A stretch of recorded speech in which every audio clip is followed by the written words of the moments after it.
Rider Japan, welcome. Right, video I did last week. Replaced all the engine studs with proper Yamaha ones. Where are they? Up there.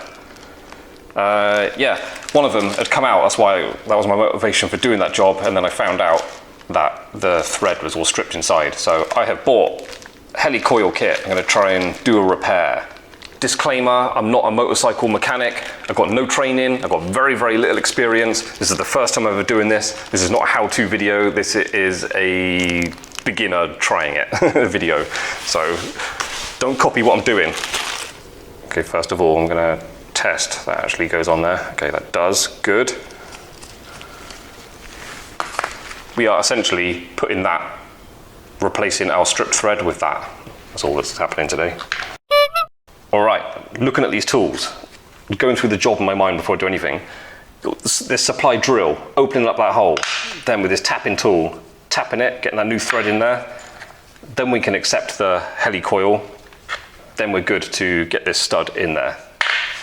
Okay, I might just about be able to do this with my tools because my drill takes those ends, that hex end. The drill supplied it's just a round one, so I've got to use this tool. That increases the length of it even more.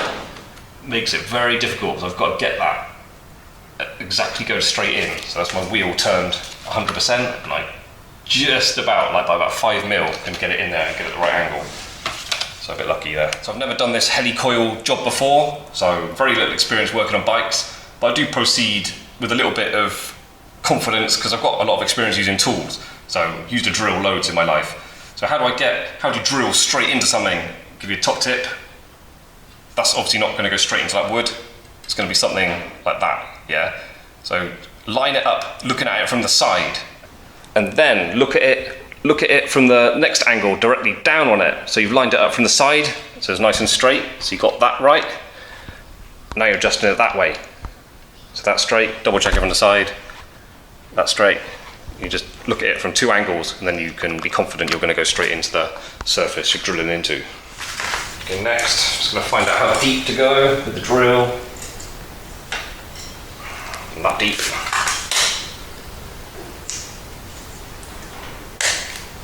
I'll wrap a bit of tape around my drill, that distance, so I know not to drill right into my pistons.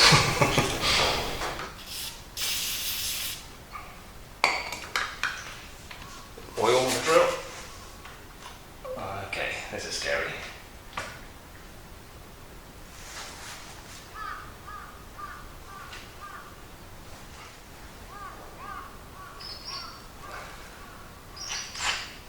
Spinning the wrong way. Fuck.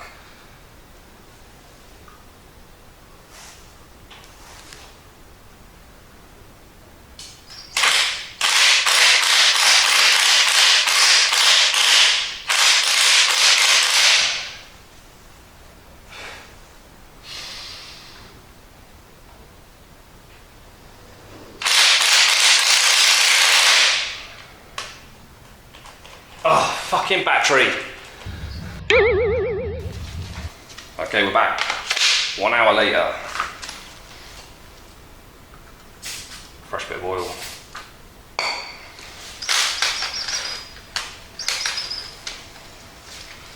Okay, that was like the worst possible time the battery could have run out. Would have been a really careful bit of drilling.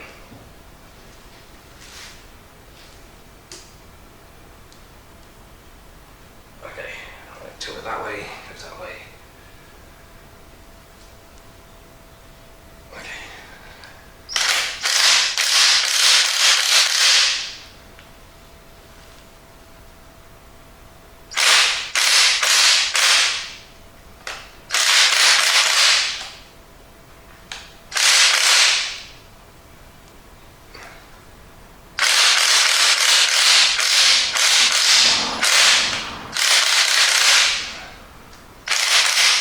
Keeping it straight coming back out as well. Okay. Alright. Okay, next problem is this kit gives you everything except a handle to hold that. How am I going to hold that? I can put it in there, but then that's too big. It hits my oil cooler, so I can't get it in straight. The only thing I've got that works None of these sockets work, but an 8mm spanner does hold it like that. So that's literally all I can do unless I buy a proper thing for that, which I don't really want to do. I'm going to go for it for my 8mm spanner.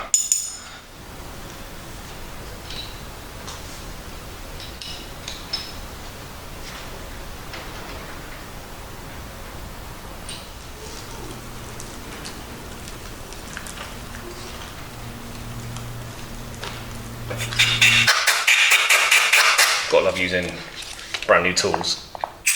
Well, put eye protection on before you do that. All over my face. I might need that again in the future, so I'm keeping that in a bag, nice and safe. Don't want to get it damaged, like scratching around the bottom of the toolbox or anything. Okay, next, what's in the kit? Let's put the helicoil in. Okay, so I watched a YouTube video on doing this last night. That's got a split in it that goes over that, so that means we can screw that in position, and then this, I'm assuming that it just goes in afterwards, and then you tap it with a hammer and it breaks that little edge off. So let's go ahead and do that. Funny if it doesn't fit. Oh, it's going in, feels good. That's what she said.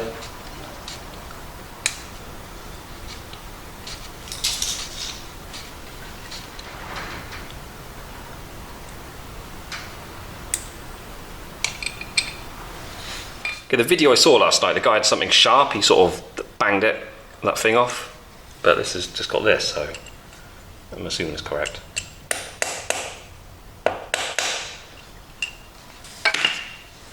Right, this is literally what I have to do with my eyes to see straight into it.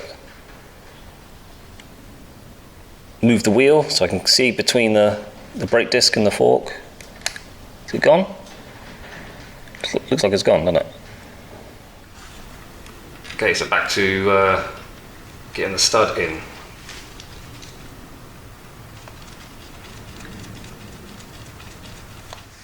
Okay, talk through what I learned yesterday. Those nuts are tightened up by hand. You can rotate it in quite a bit, but I'm turning the nuts and then watching the actual stud rotate. Inevitably, it will get to a point where it's so tight, the nuts will slip on the stud again. So now it's in there in position, I will use some bigger tools so I can put more power on to get them tighter, and then it's enough to get it to the correct torque, the stud in there. So I've got to get this on the nut closest to the engine. Bit awkward, doesn't fit anywhere, but I can get in from the top look. Let's get that tight.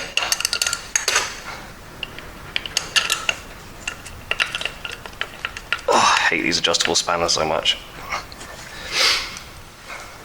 And the rag is on the handle because I can rotate it until it hits something on the frame. I don't think it is at this moment, but at least I can really put strength into it, hold it against the bike without scratching nothing.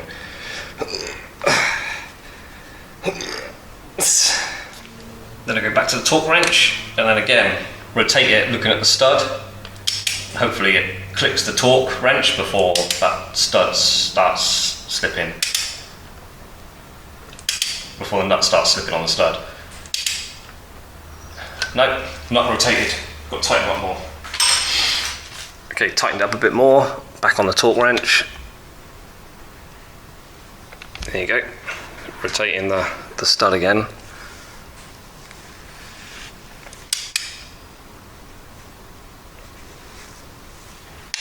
There we go. Cool, got it. Ta-da! Fixed it, mate. This job is complete. I can go ahead, put it all back together, go out and ride on it, great, but I'm not going to do that because, caution, your nuts will get severely battered doing this job. So I'm going to get some fresh ones. I don't think they can be that expensive, can they?